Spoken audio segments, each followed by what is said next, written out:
Sadaqallahul aliyyul azim, sadaqa rasulul nabiyul habibul karim, wa nahnu ala dhalika minasy syahidin wasyakirin, walhamdulillahi rabbil alamin. Para asatidzah guru saya yang saya hormati, pengurus DKM Masjid Al-Muhajirin Taman Lang yang saya hormati, alhamdulillah. Para jamaah yang bunda sekalian, para pemuda, para remaja Masjid Al-Muhajirin, hadirin wal hadirat rahimakumullah, bersyukur kita kepada Allah atas seluruh nikmat Allah. Alhamdulillah kita sudah menyelesaikan puasa 5 hari, sudah menyelesaikan sholat tarawih 6 malam. Mudah-mudahan puasa dan sholat tarawih dan amal ibadah yang lain semuanya diterima oleh Allah Subhanahu wa taala. Insyaallah 24 hari lagi kita lebaran. Insyaallah. Sebentar lagi. Mudah-mudahan Allah berikan kita kesehatan, Allah berikan kita kekuatan, Allah berikan kita rezeki yang halal, dan mudah-mudahan Allah jauhkan dari kita segala musibah dan penyakit. Wabil khusus negeri kita tercinta ini, mudah-mudahan Allah bebaskan dari segala musibah dan balai, dan mudah-mudahan COVID-19 cepat pergi dari negeri ini, dan mudah-mudahan segala hajat niat kita semuanya dikabul oleh Allah Subhanahu. Rahmat teriring salam semoga Allah curahkan, semoga Allah limpahkan selalu kepada Nabi kita, Rasul kita, yaitu baginda Rasul Muhammad. Ya rahimakumullah, kita lanjutkan kajian kita Mukhtarul Hadis di halaman 23. Wa'tu a'yunakum hawdaha minal ibadah. Kata baginda Nabi, "A'tu, berikanlah oleh kalian a'yunakum kepada mata-mata kalian, hawdaha, bagiannya minal ibadah, dari ibadah." Tangan ada ibadahnya, kaki ada ibadahnya, badan ada ibadahnya, begitu juga dengan mata ada jatah ibadah. Apa jatah ibadah dari mata? Kalau kita mau dapat pahala dari mata, lewat mata, pertama an-nadhru fil mushaf. Gunakan mata kita buat melihat ke Al-Quran. Apalagi sekarang bulan Ramadan, syahrul Ramadan alladzi unzila fihil Qur'an hudan linnas wa bayyinatin minal huda wal furqan faman syahida minkum asy-syahra falyasum. Bulan Ramadan bulan diturunkan Quran, berbanyak baca Quran. Gunakan mata kita buat baca Quran. Luar biasa. Sampai dalam kitab Minhajul Muslim ada 5 amalan utama di bulan suci Ramadan. Yang pertama adalah sedekah. Afdhalus sedekah sedekatun fi Ramadan. Sedekah yang paling utama sedekah di bulan suci Ramadan. Makanya tarawih jangan lupa, tetap sedekah istiqomah walaupun cuma 100.000 tiap malam. Gede juga ya. Oh, gede azan 10.000 lah. Masih gede 2.000. Aslinya pelit lagi. Ya, apalagi sedekah memberikan makan kepada orang yang berbuka puasa. Itu gede pahalanya. Kata Nabi, man faqara sha'iman falahu ajru sha'im min ghairi ayyan qasami ujurihi syai'a. Siapa yang berikan makanan, air minum kepada orang yang berbuka puasa, maka bagi dia pahala puasa dari orang yang makan minum. Makanya saya selalu bilang, jangan berhenti tiap hari sedekah air mineral. 1 kardus ke masjid mana, ke masjid mana, ke masjid mana. Yang di masjid itu ada buka puasa bersama. Ada 48 gelas di dalamnya. Kalau diminum oleh 48 orang, maka ketika azan maghrib teraliri kita 48 pahala orang puasa. Ya. Atau ditaruh di pinggir jalan, siapkan meja kecil di depan situ ya, siapkan meja kecil. Sekali lagi saya ulangi kalimat ini. Siapkan meja kecil, taruh di atas meja, buka tutupnya, tulis silahkan diambil bagi yang berpuasa. Ingat naruhnya setengah 6, jangan setengah 3, bahaya. Setengah 6. Insya Allah kehadiran pahala dari ditungguin. Kalau saya ditungguin udah ngalir itu pahala. Allahu Akbar. Tuh. Karena orang puasa mah boro-boro air mineral biasa, air mentah dimasukin ke ember, tambahin sirup 2 botol, pakai es batu laku. Karena orang puasa mah luar biasa. Ketika mendengar azan maghrib, masya Allah, sampai-sampai ada orang kesalahan habis duhur tidur, kedengaran azan, langsung buka, pikir azan maghrib, ternyata azan asar. Karena ternyata azan maghrib sama azan asar sama, nggak ada perubahan. Allahu Akbar. Yang berubah hanya azan subuh doang. Allahu Akbar. Jadi punten sedekah jangan tinggal, terus kirim gorengan ke Masjid Al-Muhajirin, Bu, ya. Ya, sama lontong Bu, pakai sambal kacang sama kerupuk kuning, jangan lupa. Iya, ditambahin bihun sama mie ya, itu ya, mantap. Allah Akbar. Antarkan ke Masjid Al-Muhajirin. Jangan lupa juga kormanya, begitu dahsyat, begitu luar biasa. Sunnah ketika berbuka korma 3 butir, air 3 gelas. Lalu kalau 3 mangkok. Ya, yang sudah kormanya 3 butir, yang lainnya enggak. Oke, yang paling sunnah ketika korma tidak ada, urutan kedua air, kata Nabi fa'alal ma' fa'inahu tahur. Kalau nggak ada korma, air putih, bukan air teh manis, bukan air jeruk, tapi air putih. Fa'innahu tahur. Karena dengan air putih Anda menjadi bersih khusus Anda. Begitu dahsyat, begitu luar biasa. Tuh ya, makanya sedekah air putih ayo kita galakkan. Berjuang cari-cari masjid yang pinggir jalan, yang pasti akan banyak buka puasa. Taruh aja, nggak usah bilang, nggak usah bilang ke DKM, taruh aja di depannya, buka tutupnya. Udah, nanti orang datang mau buka ke situ, mau mampir sambil sholat, langsung minum dulu. Pahala, jangan ditinggal. Hanya 24.000 per kardus, tapi kita dapat 48 pahala aliran dari yang berpuasa. Ih, dahsyat. Jangan tinggalkan itu sampai kita meninggal tiap tahun. 1 hari 1 kardus, rutin.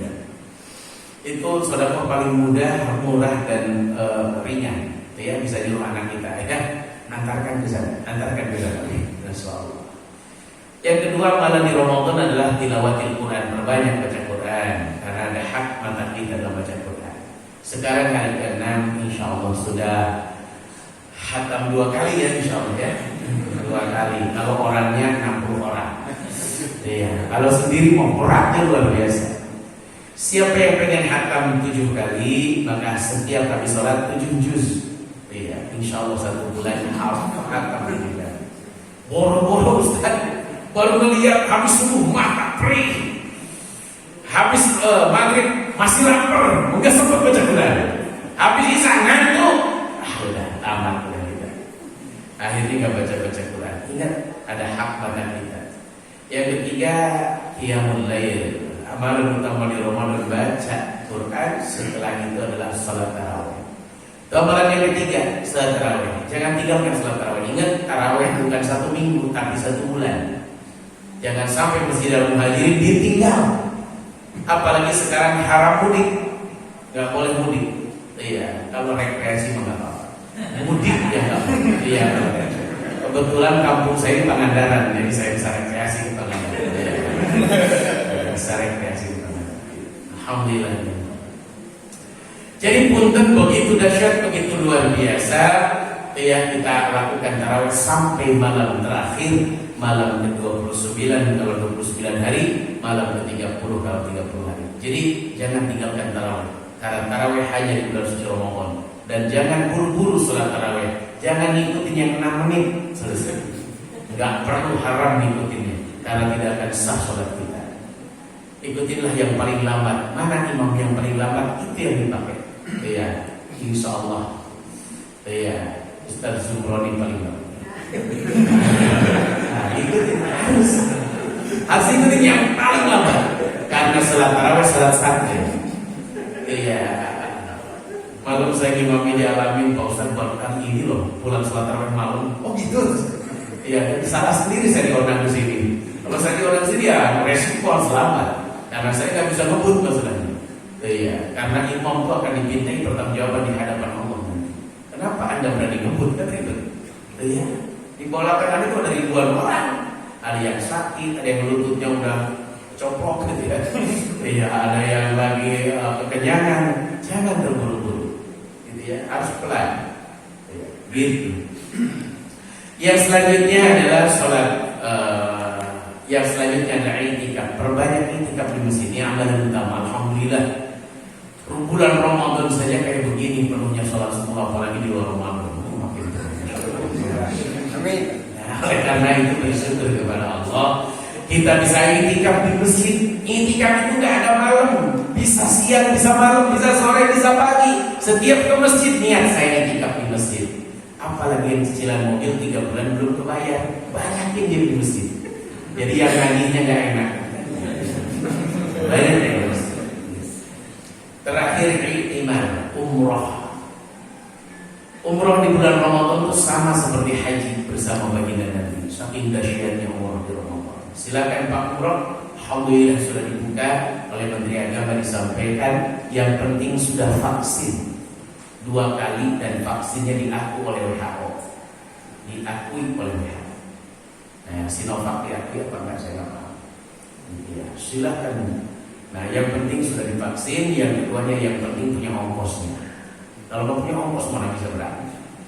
Ya, ongkosnya murah, hanya 38 juta doang. Baru ada 8 juta, masih 30 lagi, kurang dikit lagi. Nah, itu amalan yang paling utama di bulan suci Ramadan, begitu. Nah, kata Nabi, "Ayunakum haddaha min ibadah." Berikan bagian mata kalian untuk ibadah. Satu, an-nadru fil mashaf, melihat Al-Qur'an. Tapi jangan melihat doang. Lalu ngapain? Nah, ini maksudnya pakai baca itu mata. Bismillahirrahmanirrahim. Kan gak lihat. Inna fatahna laka fathan mubina liyaghfir laka Allahu ma taqaddama min dhanbika wa ma ta'akhkhara wa yutimma ni'matahu 'alayka wa yahdiyaka siratan mustaqima. Lihat kan kita. Oh, silakan Pak.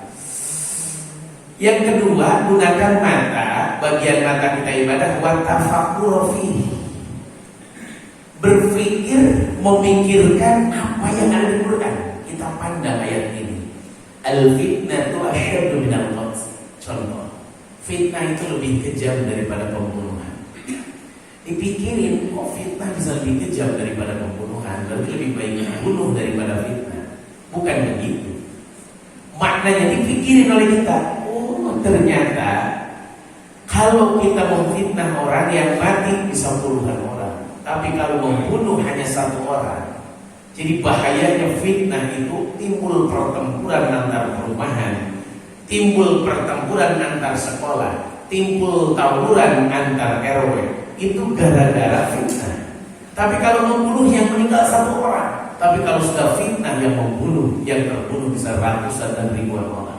Makanya dahsyat fitnah ini termasuk keajaiban yang harus dipikirkan dalam Al-Quran. Maknanya ini, maknanya ini. Makanya ada istilah tafsirul Quran laisa bil Quran. Jadi Quran itu terkadang maknanya itu di luar Al-Quran. Artinya dijabarkannya dalam hadis baginda Nabi Muhammad SAW. Contoh kecil yang pasti kita akan paham.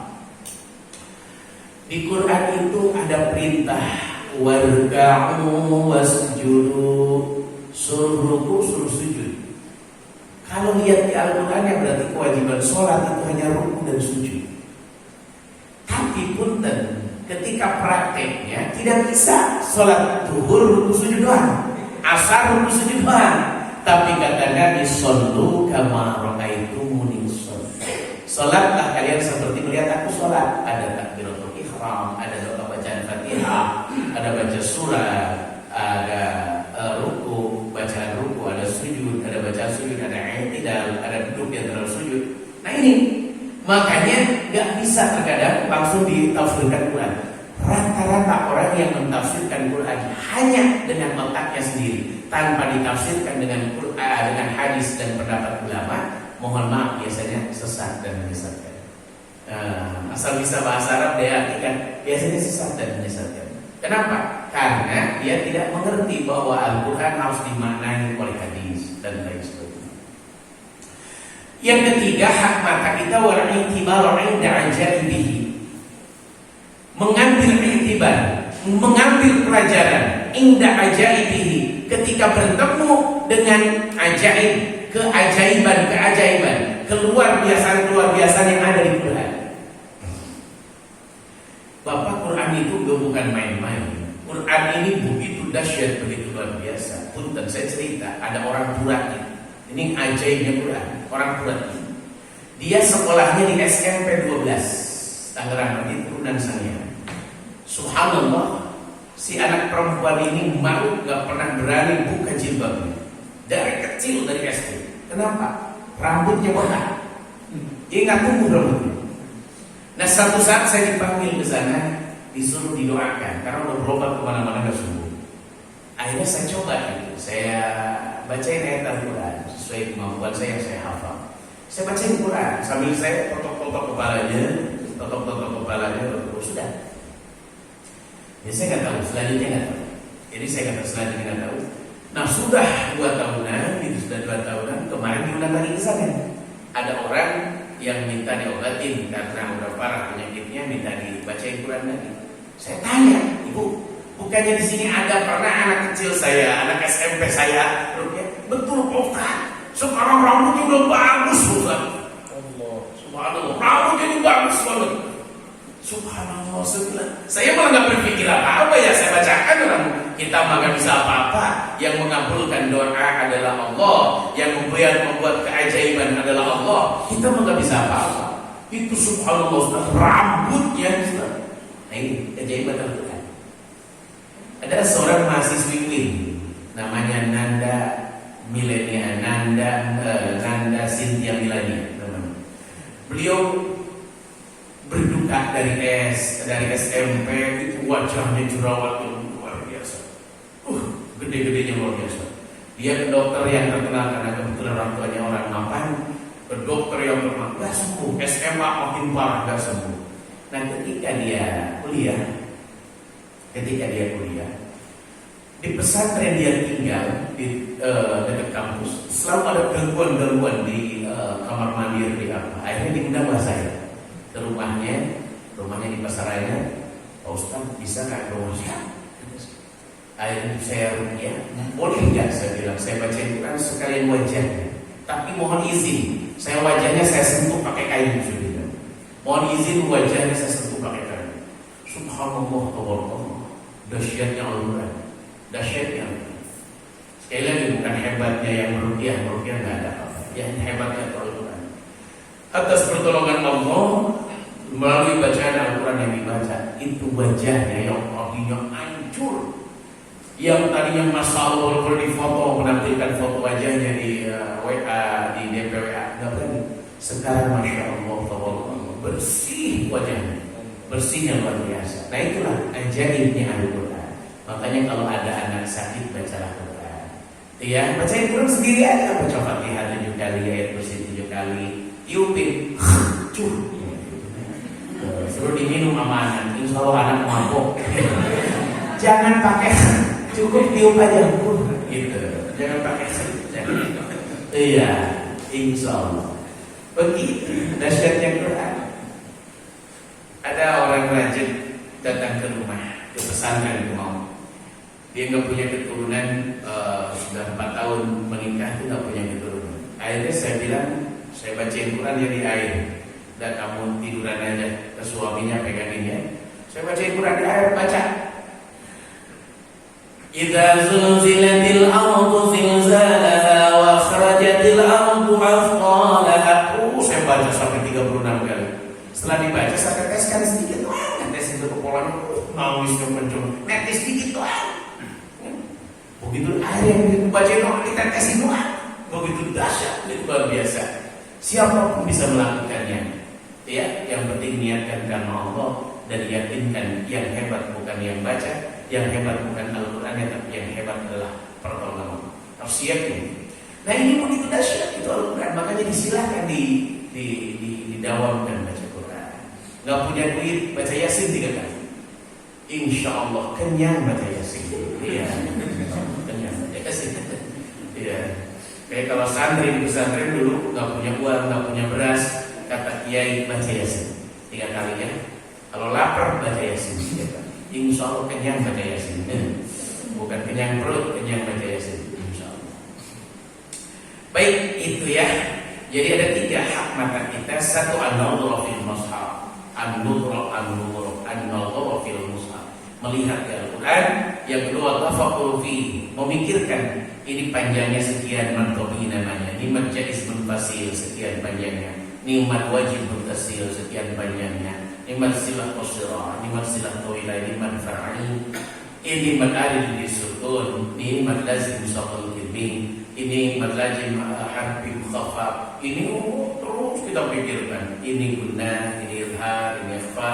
Pikirkan.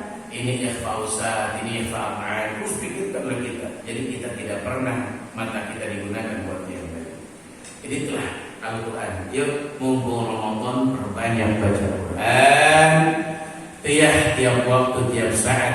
Kalau pengen khatam 2 kali, setiap habis sholat 2 lembar. Insya Allah selama Ramadan. Tuh ya. Baik, itu hadis yang pertama. Hadis yang kedua, u'titu khamsan lam yu'tahuna ahadun minal anbiya'i qabli. Kata baginda Nabi, u'titu, aku diberikan khamsan 5 kelebihan. Lam yu'tahuna, yang tidak diberikan 5 kelebihan ini ahadun kepada siapapun minal anbiya, dari para nabi, qabli, sebelum aku. Ada 5 kelebihan yang diberikan oleh Allah kepada baginda Nabi, tidak diberikan kepada nabi-nabi yang lain. 1, nusirtu birru'bi masirata syahrin. Yang pertama, aku diberikan oleh Allah, nusirtu, diberikan pertolongan. Dengan apa? Birru'bi, dengan rasa takut di hati para musuh, masirata syahrin, perjalanan waktu sebulan. Jadi sebelum berperang, sebulan sebelum berperang, baginda Nabi sudah ditakuti oleh para musuh. Jadi gitu ya, udah rasa takut di musuh ini. Yang namanya orang udah takut, mohon maaf lahir batin, maaf, dia tidak akan ada kekuatan. Kalau orang udah takut, itu pasti nggak ada kekuatan. Saya selalu pesan kepada para peruqyah, tolong para peruqyah jangan takut sama jin. Kalau udah takut, jinnya berani ke kita. Hilangkan dulu rasa takutnya. Ya, terkadang macam-macam jin itu seperti itu, ngomongnya ngaco. Saya bilang jangan takut. Kalau udah takut, mohon maaf lahir batin. Ada orang kesurupan, ada di hadapan kita. Kita udah takut, mohon maaf, bisa nyamper ke kita. Tapi jangan takut, santai aja, wudhu dulu, hadapin. Kata yang kesurupan minta kopi pahit, kata kita nggak ada. Minta sabana, ada wanita. Jadi gitu. Jadi jangan takut. Kalau udah takut, mohon maaf lahir batin. Maka dia tahu kondisi kita bahwa kita takut. Jangan takut. Iya. Musuh-musuh baginda Nabi zaman dulu dikasih rasa takut sebelum berperang dengan baginda Nabi di zaman itu udah rasa takut luar biasa. Jadi baginda Nabi ngalahkan itu udah enteng. Karena kalau udah takut itu repot. Kenapa? Gak berani dulu di situ ada kurung batang sih. Udah takut duluan. Coba kalau orang berani tidur di kurung batang, ya gitu. Jadi orang rasa takut itu susah, gitu ya. Hati-hati Pak dengan rasa takut. Banyak orang celaka gara-gara rasa takut. Yuk santai hadapin apapun. Tuh ya. Termasuk kita takut ini, takut itu, takut miskin, takut susah. Akhirnya repot sendiri. Sampai ada seorang ayah membunuh anak-anaknya karena khawatir anaknya nantinya susah. Kok dipikirin sama kita? Semua orang sudah dikasih rezekinya sama Allah. Gak usah takut ya. Apalagi di bumi Indonesia yang kaya ini, rezeki sudah dibuka selebar-lebarnya sama Allah. Yang kedua, wa'utimu mafatihal ardh. Yang kedua, wa'utitu, kata baginda Nabi, kelebihan saya. Yang kedua, kata baginda Nabi, wa'utitu, dan aku diberikan mafatihal ardh, kunci-kunci pembendaharaan bumi. Apapun pembendaharaan bumi ini, kuncinya sudah dipegang oleh baginda Nabi. Masalah apapun sempurna sudah baginda Nabi. Mau ditanya tentang apapun, dari mulai syariah, ibadah, munakahah, sampai Baginda Nabi tahu. Contoh, siapa yang pengen kaya, kata Nabi, berdaganglah. Karena dengan dagang akan tinggi keberkahannya. Kalau kita bekerja, begitulah rezeki kita dipatok di situ. Tapi kalau berdagang, Allah bukakan keberkahan berlipat-lipat lewat dagang. Itu dahsyat. Ya. Sampai baginda Nabi mengatakan sebaik-baiknya bekerja adalah berdagang, sebaik-baiknya bekerja adalah bercocok tanam. Kenapa begitu dahsyat? Karena baginda Nabi tahu bahwa bercocok tanam dengan berdagang ini merupakan sumber pekerjaan yang sangat menghasilkan. Makanya masya Allah, kalau melihat orang-orang kaya bukan pegawai, rata-rata pedagang. Makanya jadi ada yang dagang Indomie, itu ya punya pabrik Indofood, ini gitu ya. Dagang dia, gitu ya. Yang beli siapa? Kita umat Islam, ya. Kita umat Islam, berapa juta umat Islam beli, beruntung yang punya perusahaan, yang kerjanya juga beruntung. Nah itu gara-gara dagang. Tapi kalau kita kerja dari 3 juta sebulan ya terus sampai pensiun 3 juta, paling naik 500.000, itu kan jadi dibahas terus. Makanya sambil bekerja sambil berdagang, begitu. Sambil bekerja sambil berdagang, nggak usah bagus-bagus lah. Dagang-dagang barang bekas lah, dagang Pajero bekas, ya, dagang Fortuner bekas, dagang. Baik, itu yang penting jangan pernah dagang di masjid, nggak boleh. Karena Nabi mendoakan orang dagang di masjid tidak akan diberikan keberkahan. Makanya kalau ada orang jual kopiah di masjid, suruh pindah. Pak, jangan di sini, nanti bapak tidak akan untung. Itu di sana di halaman. Jangan di masjid, nggak boleh, nggak boleh. Ya. Tukang minyak wangi di masjid, kasih tahu jangan di sini, nanti abang harus susah sendiri. Karena Nabi melarang berdagang di masjid. Masjid bukan untuk jual beli, gitu. Atau mau beli batu cincin dari jamaah yang lain, keluar dulu dari masjid. Jangan di dalam masjid, keluar dulu dari sini luar. Nggak boleh di dalam masjid karena masjid bukan tempat ini. Gitu. Wa ju'ilatil ardu masjidan, yang ketiga, Allah jadikan bumi buat baginda Nabi masjid. Dimanapun bumi Allah adalah masjid. Walaupun tidak ada masjid yang berbentuk seperti ini, maka bumi Allah adalah masjid. Jadi boleh sholat dimanapun. Bapak contoh di perjalanan nggak ketemu, minggirkan mobil, silahkan sholat, maka jadi tempat sholat kita. Makanya ketika saya dulu klub motor di zaman kuliah, itu di Vespa saya itu selalu ada karpet buat hiking dan sejadah. Jadi ketika kita nyampe ke Lampung, sebelum nyampe ke Bali, harus sholat istirahat, maka kita berjamaah di pinggir jalan atau di mana ketika kita ketemu masjid. Kenapa? Karena sholat yang bisa ditinggal dalam kondisi apapun. Tuh, maka kata Nabi silahkan sholat, karena seluruh bumi Allah adalah masjid. Seluruh bumi Allah adalah masjid. Atau ketika macet di jalan tol, silakan minggir saja, ya sholat di jalan tol. Ya, silakan minggir, itu sholat jangan ditinggal, bebas. Ya, karena seluruh bumi Allah adalah masjid. Wa tahura, dan seluruh bumi Allah juga suci. Bukan hanya jadi masjid, tanah itu bisa jadi pakai bersuci. Ketika tidak bisa wudu, tayamum pakai tanah. Iya. Mau mandi junub gak ada air, tayamum. Tapi jangan guling-gulingan di tanah. Orang tayamum gitu. Karena mandi junub guling-gulingan di tanah. Iya. Mau wudu, mau mandi junub, tetap yang dicuci cuma muka dan telapak tangan. Ada ulama mengatakan sampai sikut, ada ulama mengatakan sampai pergelangan. Silakan diambil dua-duanya, ngikutin mazhab yang mana. Tapi ketika mandi junub juga sama, tidak harus guling-gulingan di tanah, tidak harus. Itu ya, tanah juga adalah suci. Malah punten, kita beli rumah itu yang kita beli bekas, maaf, orangnya punya anjing dulunya. Orangnya punya anjing dulunya, berarti kan ada najis bola di sana. Tidak bisa dipel, tidak bisa dicuci doang, tapi harus ada campuran tanah. Masukin tanah ke dalam, masukin tanah 2 truk, 3 truk, ya masukin tanah ke dalam. Ya. Sekalian dinaikin ya, karena taman lang kebanjiran. Silakan diuruk sekalian, kosokin ke dinding-dindingnya karena khawatir pernah dijilat sama anjing. Begitu, ya, karena tanah itu ternyata penawar seluruh racun. Ya, penawar seluruh racun dari najis mughalladhah hanya bisa dilakukan oleh tanah, nggak bisa dilakukan oleh benda yang lain.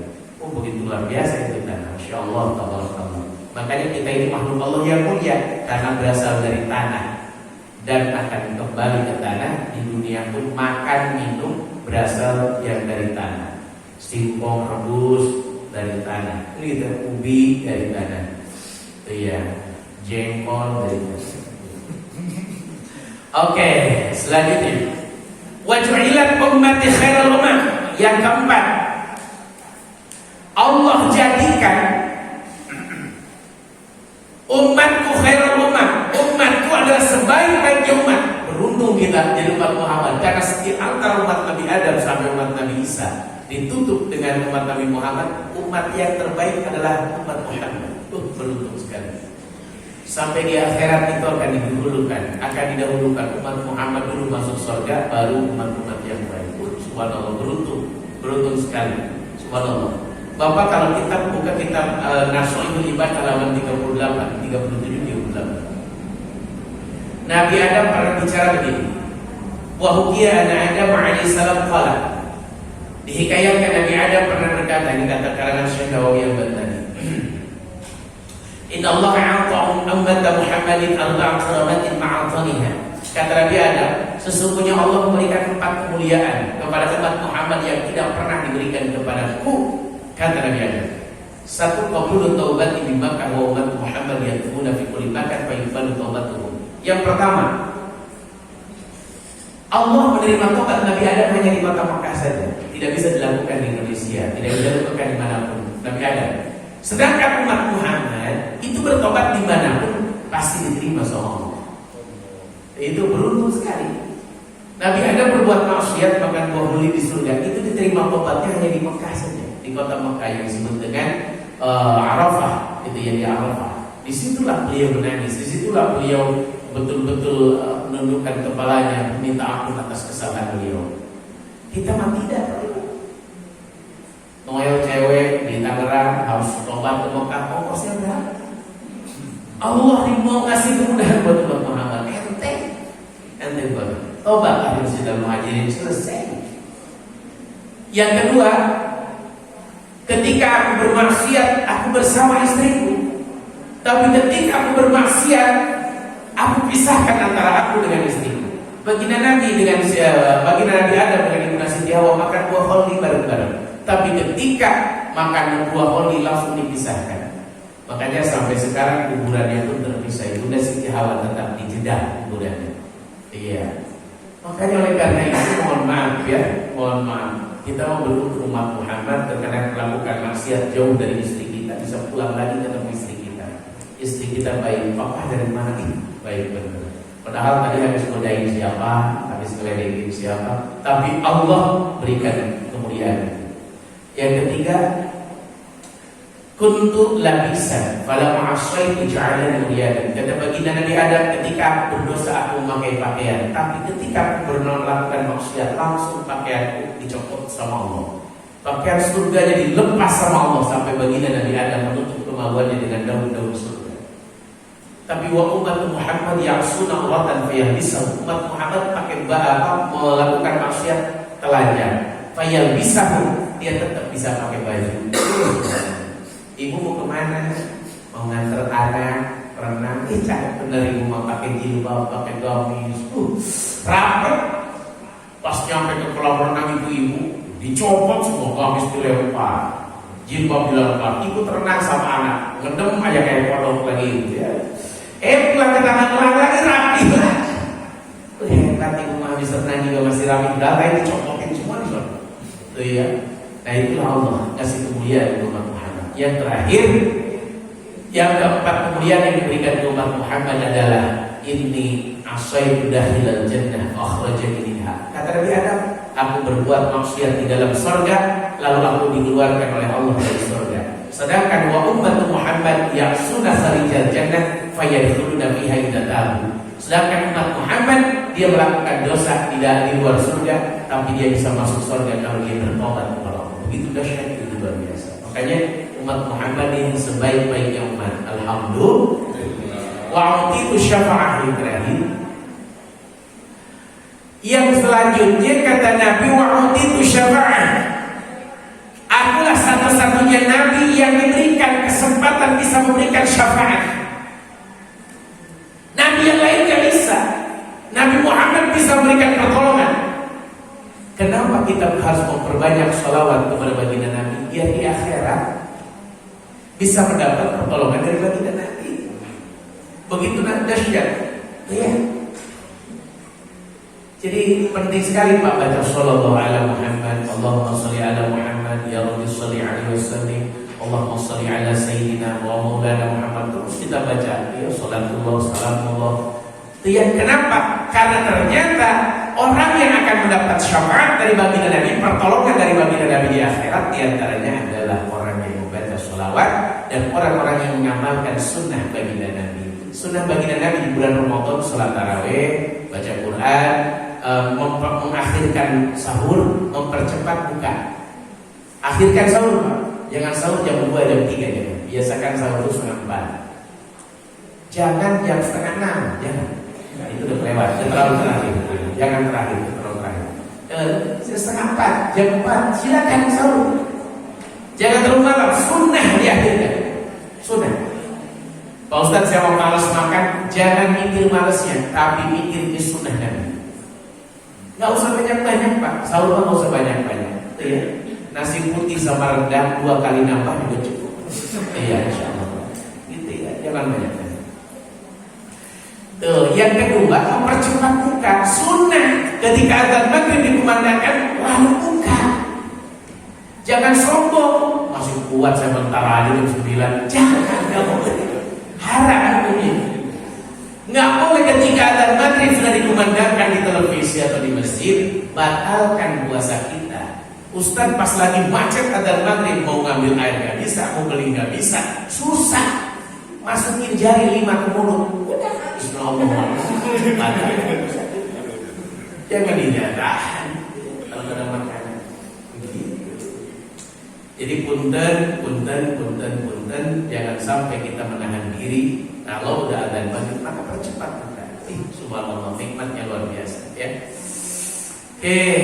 Wa kana an-nabiyyu yab'athu ila qaumin khassa wa yu'ithu ila an-nasi 'anhu. Kata baginda Nabi, dan aku diutus nabi-nabi diutus kepada kaumnya sendiri. Nabi Adam untuk kaumnya, Nabi Nuh untuk kaumnya, Nabi Idris untuk kaumnya, Nabi Sulaiman untuk kaumnya, Nabi Yusuf untuk kaumnya, Nabi Isa untuk kaumnya. Sedangkan wa bu'ithu ila an-nasi 'amah, aku diutus ila amah, kepada seluruh lapisan masyarakat. Walaupun baginda nabinya sudah tidak ada, sampai sekarang ajarannya nyampe kepada kita, sehingga kita bisa sholat, kita bisa baca Quran, kita bisa beribadah, bisa mendekatkan diri kepada Allah. Jadi jangan kaget, nabinya tidak ada, udah wafat ribuan tahun yang lalu, jutaan tahun yang lalu. Tapi kenapa kok masih tertancap ajarannya? Karena baginda Nabi diutus ke seluruh lapisan masyarakat.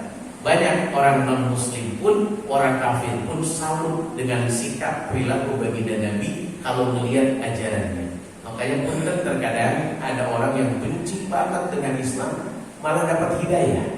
Contoh, ada seseorang dia baca Quran untuk menghina Islam, malah dia dapat hidayah dari baca Qurannya. Akhirnya malah masuk Islam. Jadi itu ada lihat di satu begitu. Nah, kenapa? Begitulah nasyidnya. Ya, karena baginda Nabi disempurnakan akhlaknya, cara bicara, cara bergaul, cara makan, cara tidur, cara buang air besar, cara buang air kecil, cara di banyak orang, cara ketika sendiri, ketika ibadah, di luar ibadah. Baginda Nabi sudah diatur, disempurnakan akhlaknya. Makanya banyak yang senang, banyak yang suka, akhirnya banyak yang dapat hidayah. Begitu, walaupun nggak dapat hidayah, tapi kesukaannya sudah ada. Baik, makanya dalam Islam termasuk baginda Nabi tidak pernah mengajarkan terorisme, nggak pernah. Baginda Nabi benci sekali dengan terorisme, tidak pernah baginda Nabi. Baginda Nabi itu rahmatan lil alamin. Nggak ada mengajarkan ngebom di mall, nggak ada mengajarkan ngebom di tempat-tempat ibadah, tidak ada. Baginda Nabi nggak pernah ada ajaran itu. Itu mau orang-orang yang memang punya keinginan menghancurkan negara, memperkeruh negara. Tapi baginda Nabi mengajarkan doakan negara kita, doakan pemimpin kita. Begitu, didoakan. Malah kalau ada orang zalim, doakan oleh kita baik-baik. Jangan doakan buruk, doakan baik. Iya, ini kalau Islam ini tidak ada ajaran terorisme. Anak-anak remaja, anak-anak muda hati-hati. Kalau ada yang ngerayu, kalau ada yang ngajak, pengen masuk surga cepat gak? Nah, hati-hati. Caranya itu salah. Islam tidak pernah mengajarkan. Saya ngaji kemana-mana, pesantren kemana-mana, nggak ada kiai satupun yang mengajarkan berbuat seperti itu. Tidak ada. Semuanya rasa kasih sayang. Walaupun beda agama, beda keyakinan, kita harus sayang kepada mereka. Harus hormat kepada mereka. Karena mereka kenapa beda agama? Karena belum dapat hidayah dari Allah. Hidayah itu nggak bisa dipaksakan oleh kita, nggak bisa. Nggak bisa. Pokoknya nggak bisa, nggak ada pokoknya. Innaka la tahdi man ahbabta walakin Allah yahdi man yasha. Baginda Nabi aja nggak bisa memberikan hidayah apalagi kita. Pamannya sendiri wafat dalam kondisi tidak beriman kepada baginda Nabi, hanya beriman kepada Allah saja. Ya, syahadat hanya bersaksi di tidak Tuhan selain Allah. Makanya dia termasuk orang yang tidak beriman. Baik, ada pertanyaan sebelum saya lanjut? Silakan. Kalau ada yang ditanyakan, didiskusikan tentang puasa atau tentang yang lain, monggo silakan sebelum saya lanjutkan ke hadis yang ketiga.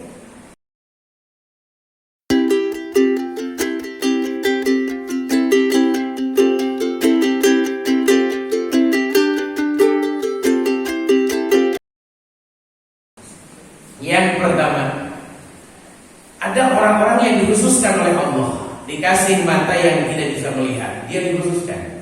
Kenapa dikhususkan? Dia tidak punya dosa mata. Kan paling banyak dosa itu dari mata.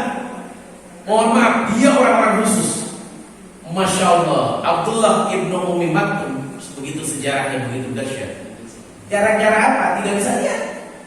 Makanya jaminan surga jadi jaminan. Karena apa? Dosa itu banyaknya dari mata. Awalnya, ya Allah, istri bapak itu cakep bener. Nah itu kan bahaya kalau begitu. Ya Allah, bini gua amit-amit aja seralala. Kan betul saya. Ini mata ini. Jadi makanya ada orang-orang beruntung. Punten ada orang yang tidak bisa melihat, malah dia nggak mau bisa melihat. Saking nikmatnya bisa tidak dosa dari mata, karena sumber segala dosa. Jadi bagian dari matanya apa? Yaitu ada hal-hal yang memang bisa dilihat dari mata batin. Terkadang matanya tidak bisa melihat, tapi mata batinnya lebih kuat daripada mata. Nah itu ada yang begitu. Makanya ada ulama-ulama yang tidak bisa melihat. Bapak saya ini 16 tahun kalau nggak salah nggak bisa lihat. 16 tahun bapak saya itu ngeraba-raba kemana dari kecil misalnya. Iya, makanya bapak saya mah semua ilmu dihafal. Semua ilmu apapun dihafal, dari mulai ilmu agama, ilmu Al-Quran, sampai ilmu tenaga dalam itu dihafal semua. Dari kiai ini dikasih ilmu ini, kiai ini dikasih ilmu ini. Itu hafal semua bapak saya ini. Karena dikasih kekurangan sama Allah, gak begitu bisa melihat. Ya, jadi kalau melihat tuh sejarahnya 30 cm dari depannya baru bisa lihat. Bapak saya. Makanya sampai sekarang Pak. Sampai sekarang bapak saya. Malah bapak saya senang. Saya senang pada bapak saya. Kenapa? Dosa saya sedikit. Tuh ya. Begitu dahsyat, begitu luar biasa. Jadi ada orang-orang yang malah dapat. Bapak saya kalau ngajarin Quran orang cukup didengar aja, salah itu baca. Kurang panjang itu. Dan begitu udah hafal betul, orang salah itu salah tahu. Nah itu, kenapa satu jawabannya? Karena ada orang-orang yang mata batinnya begitu dahsyat, begitu luar biasa.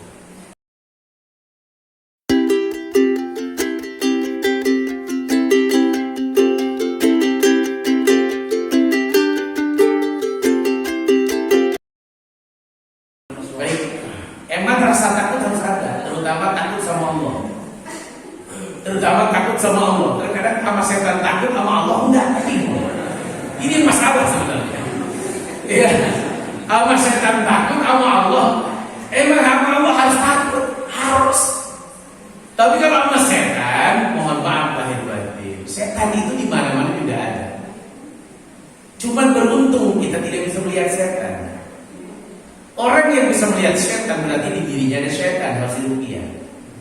Mohon maaf, saya termasuk orang yang nggak bisa melihat setan. Saya nggak bisa melihat. Ada nguburin jenazah jam 10 malam waktu itu. Saya ditemani dokter hewan. Ada dokter hewan yang hadir nguburin jenazah. Saya membelakangi pohon nangka. Dokter hewan berhadapan dengan saya. Jadi antara kuburan itu. Ketika doa sambil berdoa dia noel. Saya di belakang pohon, di dekat pohon nangka dia. Iya. Saya nengok-nengok kayak kelihatan. Jadi memang mata saya tidak sanggup menembus itu karena Allah berikan kelebihan buat saya nggak bisa lihat. Karena kalau lihat saya bisa pulang, lalu lari dari situ. Makanya beruntung saya bisa lihat.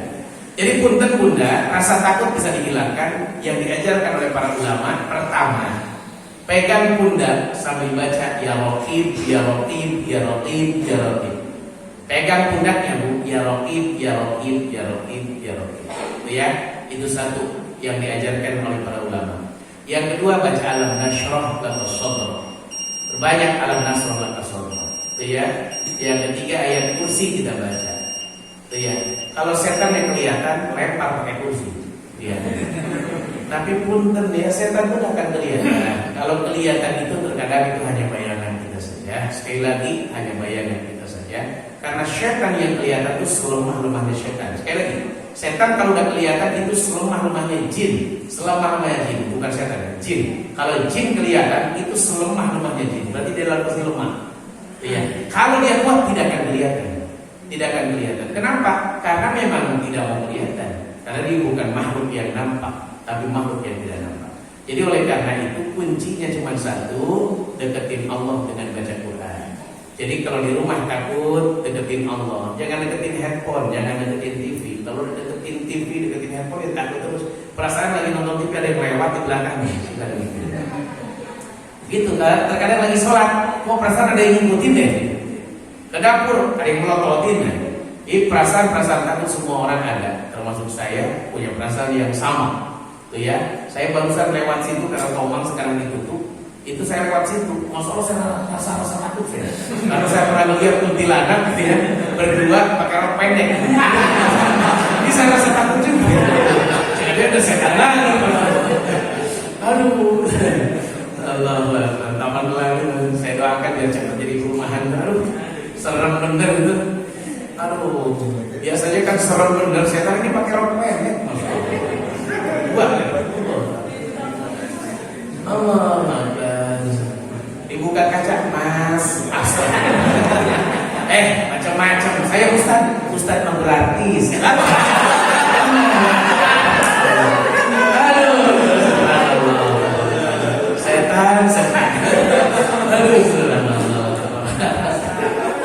Aduh, setan. Oke, ada lagi yang kita diskusikan, monggo silakan.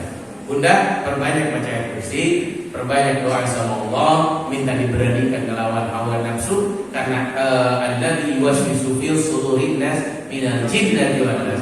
Yang bikin kita was-was, yang bikin kita takut hanya perasaan kita sebenarnya. Lawan perasaan itu jangan diikutin, karena kalau diikutin lama-lama dia membuat kita terpengaruh. Jangan diikutin, lawan setan nggak ada. Nggak ada setan, saya katakan. Jadi begitu. Jangan diikutin, jangan rumah saya ini setan semua. Allah ngikutin persangkaan hambanya. Kalau disangka rumahnya banyak setan, pasti setan banyak. Anggaplah setan itu hilang. Maaf, kalau kita takut dengan setan, maka setan makin besar. Tapi kalau kita bilang setan nggak ada, maka setan kecil, segede biji itu kecilnya. Tapi dia menciut gara-gara punya ucapan kita, nggak ada setan di sini. Makanya dia menciut, langsung menciut. Makanya jangan pernah ditakutin sama kita. Cukup kalaupun ada yang genteng, terasa ada yang lempar, itu mungkin benar-benar ada yang lempar. Jangan pikir oh datang jin yang nginjek genteng, pecah nih genteng. Ya usah dipikirin gitu ya. Jin itu nginjek genteng gak akan pecah, orang bukan makhluk nyata. Beda sama kita, betulin genteng 2 pecah 6. Gitu ya, beda. Ada lagi yang ditanyakan, silakan didiskusikan. Masih ada 5 menit lagi. Baik, tidak ada? Baik, alhamdulillah, dan pintar semua.